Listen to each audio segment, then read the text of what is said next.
The Ness is a huge complex, really without parallel in northwest Europe, of monumental Neolithic buildings, a site that spans the whole of the Neolithic period from about 3500 to about 2300 BC, so well over a millennium of use.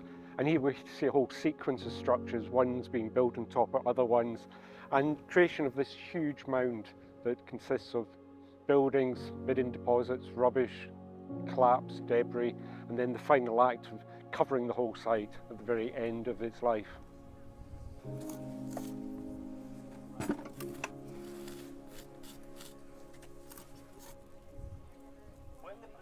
Well, the excavation started off very small scale in 2004, and that was in response to, firstly, the World Heritage Geophysics Programme, which, when the World Heritage Site was designated in 1999, we decided to put the known monuments into a wider context to see what might lie in between. And there's the old saying in Orkney, if you scratch the surface, it bleeds archaeology, and the geophysics just confirmed that. But the first two fields we did as part of that project were these two fields. And it just showed a whole host of different types of anomalies, rectangular ones, circular ones, linear ones, but without actually putting spade to turf, it's difficult sometimes to interpret what they might represent.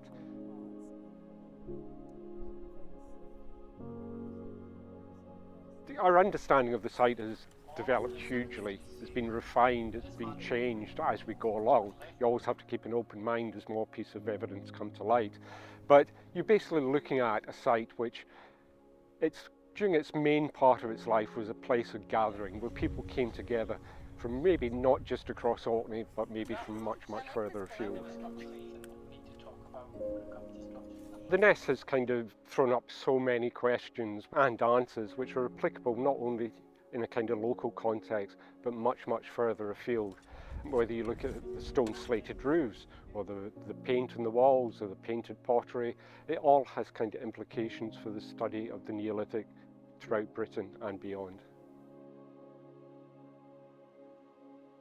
The scale of the buildings here are massive, but it's also the complexities of the architecture.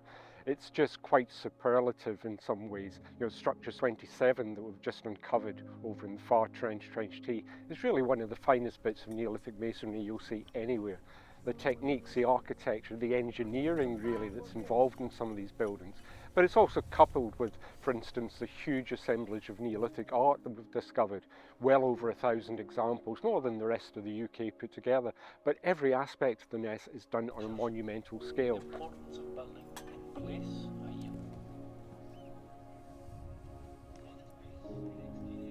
Over the last 20 years, since we started digging here, we've seen how archaeological techniques have came on.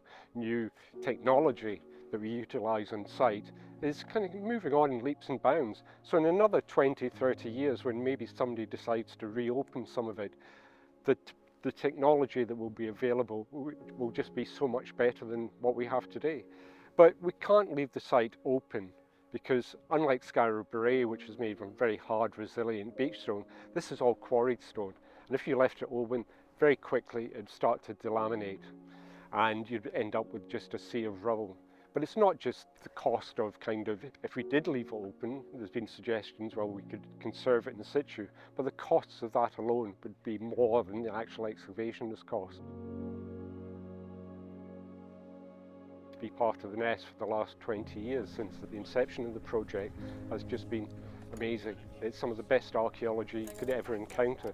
So maybe a kind of fitting swan song to my archaeological career. But this is a very emotional year, as you can imagine, not only because we're covering the site up, but this is just the end of one aspect of the project before we enter that sustained post-excavation analysis. But it's also this year saying goodbye to a lot of people who are more like an extended family. A lot of people have been giving up their summers for the last 15, 20 years to come and work at the Ness. And to say goodbye to them will be very difficult.